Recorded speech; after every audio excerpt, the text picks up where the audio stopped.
Okay, so welcome to part three, and welcome to in the Mayan calendar a yellow sun day, which is crown chakra, golden light coming in. So may you be filled with the golden light, the enlightenment of today.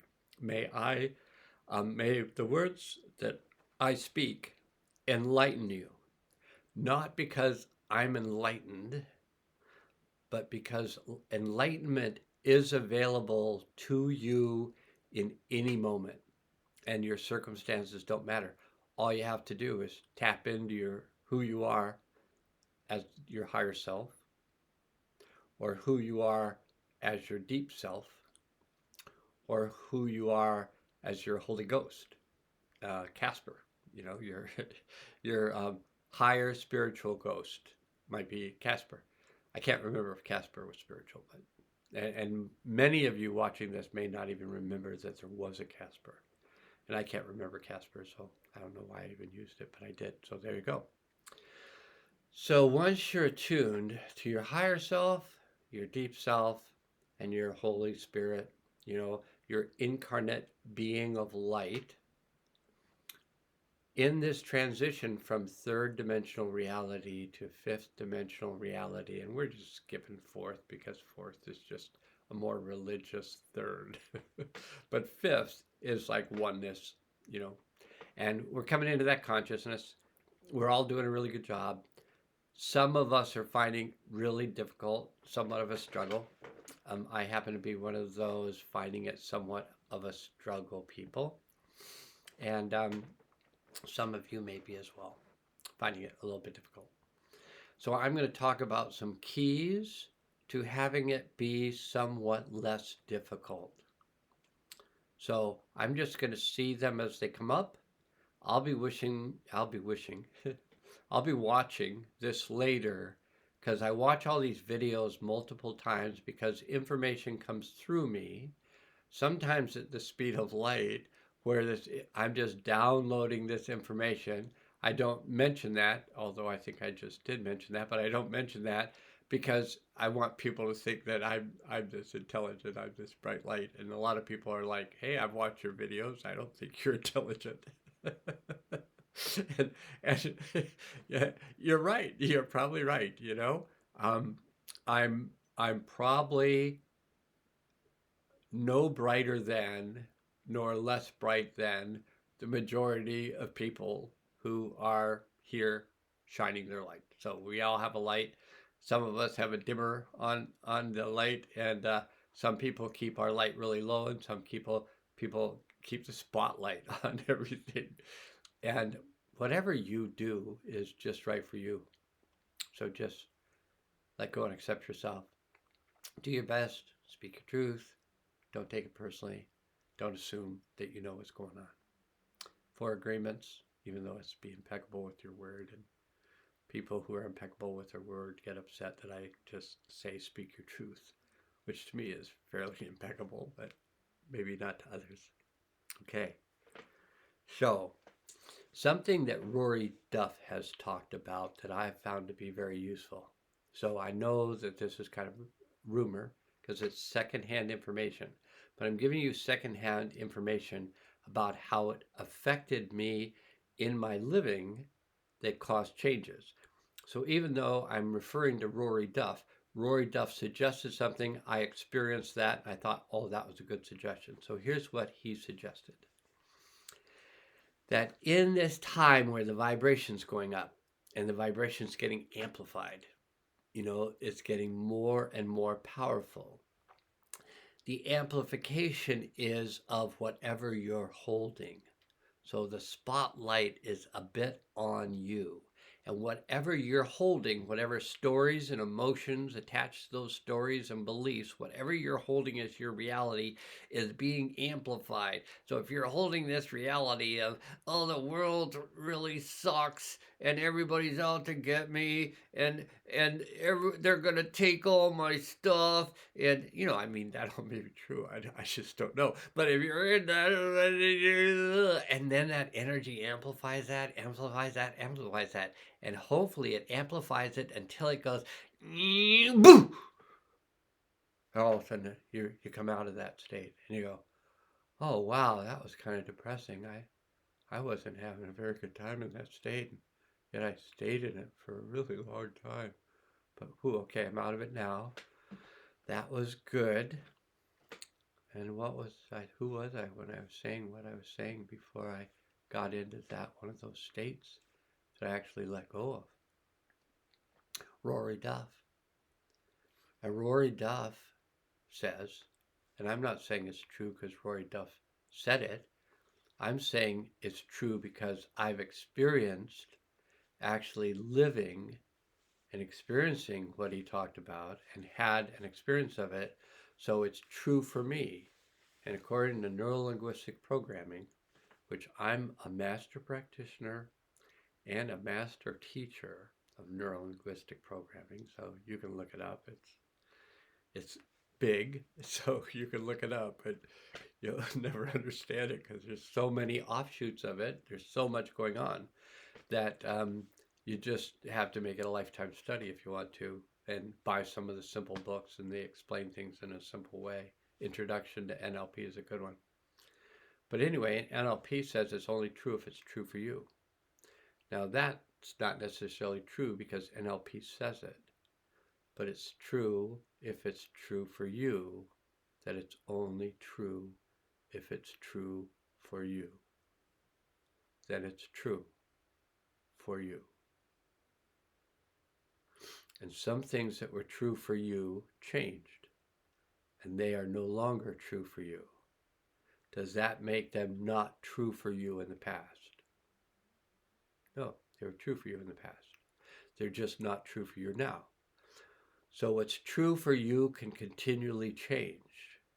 You can continually change by releasing what's true from you from the past and moving into what's true for you in the present, and maybe even imagining what might be true for you in the future. And when you do that and you go, oh, that feels really good. What might be true for me in the future feels even better than what's true for me in the present, then you'll understand that you need to move or can move or might want to move, or however you want to put it. You can move from what's true for you in the present to what's true for you in the future. And if you go there and you go, oh, that's much more expanded, that's much more comfortable, I'm much happier there, then you can take that future that you have out there, you have that feeling of that future, and you can do this with it and just watch and do it for yourself if you want. You take that future and you can go, and you can bring it from the future into the present. And if you did that with me, or if you want to rewind and do it again, like, and you have the future and you like the feeling of the future better than you like the feeling of the present, then you can take that future and you can go and bring it in.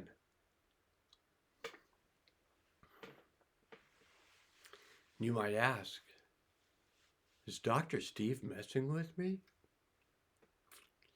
So you need to understand that according to the Mayan calendar, the numbers of your birth date added together form a number. So mine added together form the number 22. The number 22 in Tarot, at least my version of Tarot, is the Tarot goes up to 21, and then the first card of the Tarot is 0. So the 22nd card is the 0 card. And that may confuse you, which is the purpose of the first card, which is actually the 0 card. And then you could say, well, the first card is the 1, which is again confusing. But the 0 card is the Fool card. It's also the 22 card, which is the 1111 card, which is the number of awakening. But if your number adds up to 22, then you are a fool for life. And maybe I'll just get the tarot book sometime and read to you the life of a fool. And so you are listening, if you're listening, if you haven't turned this off after 1.39 minutes or whatever, if you haven't turned it off and you're still listening, I want you to know that you are listening to a fool. But sometimes it's only a fool that can help you change now.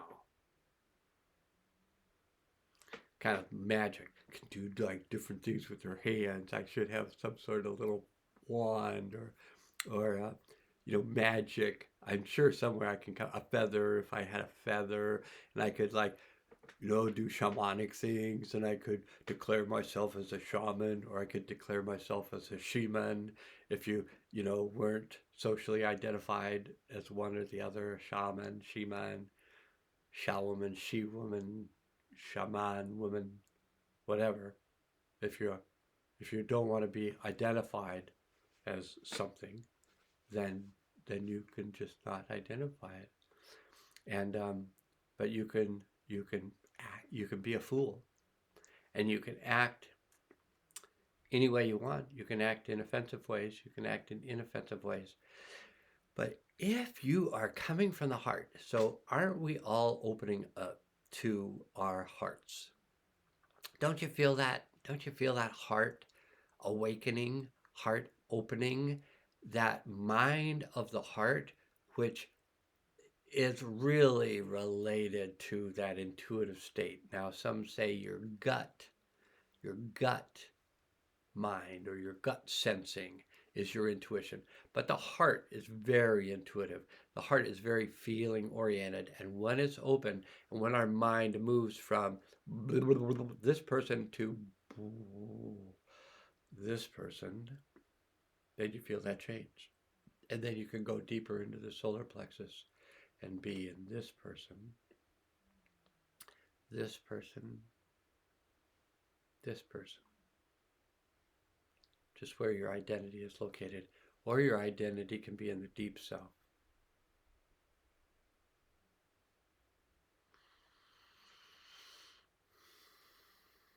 Now, you may not be overly comfortable with feeling peace and calm.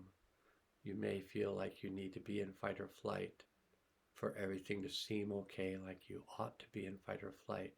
And if you're not in fight or flight, then you need to drink some coffee so you'll feel like you're in fight or flight. Or you can just be in your deep self and be calm and peaceful and be aware of what's going on in the world, but not be reactive to it. Be able to just hold it in your vibrational hands, hold it with compassion and curiosity, and let the world unfold somewhat based on your heart. Heart of love, heart of compassion. You can feel that when you're in it. You can imagine it when you're not in it, but you can feel it when you are in it. And from that deep place, that deep self, which you can meditate on and just go into and just feel peaceful and calm whenever you feel like it. And to the point where it becomes so habitual that you so identify with that peaceful, calm, loving, compassionate self that you just are that. And then you live in that in the world. So that feels like enough for part 3, and we'll just see where we go. But for me right now must go. So have yourself a lovely yellow sun day.